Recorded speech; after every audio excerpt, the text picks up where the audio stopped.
The easiest way to make a knot is to act like you're going to take another stitch. Put the needle in,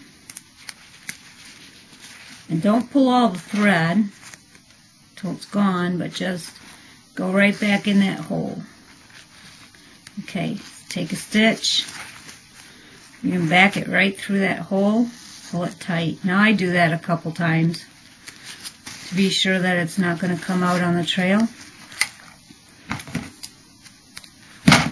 Okay, here's our little ditty bag. I did a running stitch along the casing for the top so I could run a cord through it. Just did the running stitch. Heat sealed the edge just for a quick demonstration. Now you can kind of see the stitching along the bottom. So you try to choose a fabric the same color as your thread. And we have our little sack. I'm going to show you how to put a draw cord through there. Now be sure that you use something that's as long as your bag. Use a safety pin. Now you got to be real careful with this because you have to treat every pin like a razor sharp item. It'll cut this. So just use your thumbs. You can feel it and slide it right through. As you're just doing hand sewing now, I made that demo on how to do this on the machine and you saw how fast that was. But for those of you that need a little bag and don't want to get the whole sewing machine, or of course you can buy them cheap, but if you got a special bag that you need, you just make it. Bring it right through that edge. And there's your bag. Put a cord lock on there, tie it off however you want to. We're just going to sew a button. The two buttons that I chose here, one has 4 holes in it, the other one has 2. And a trick that I learned the hard way, make sure your needle's going to go through the hole before you actually thread it. I've threaded this needle, but just if you want to choose a stout needle, make sure it'll go through the hole. Tie a knot.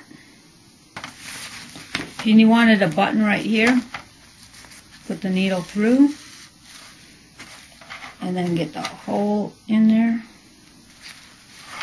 And just go into, now some people do a cross pattern, do however you want to. This is basically just aiming for the hole and pulling it back in the back side. And try to do equal amounts on each side. With 2 holes, you only gotta aim for one hole or the other. Now you can use this same technique to put a loop on there. That would say fasten over that. Go any further, let's demonstrate what to do if, say, you cut a piece of fabric like this. And this isn't that unusual. So if this happens to a pack or a rain suit or something on the trail, what you'd want to do is sew that with an overhand stitch. The first thing I want to do is heat seal it to keep it from fraying anymore. Or of course use the super glue, which is a much safer way to do this so you don't burn a big hole in it. We've heat sealed this edge and now we're going to sew up this hole.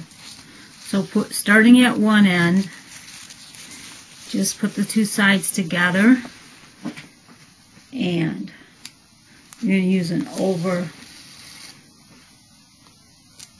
box stitch like this and just keep going over the 2 edges.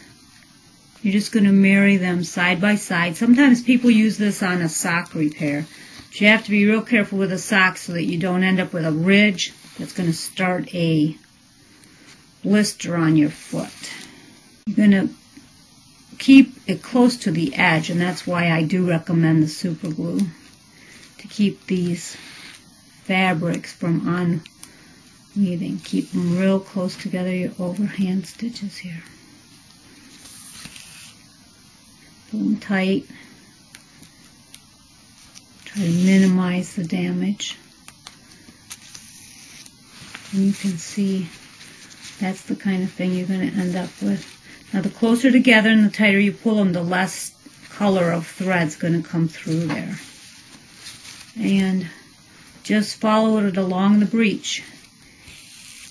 And if you really want to be careful with it, go ahead and super glue those edges, that thread, prevent that hole from coming open again.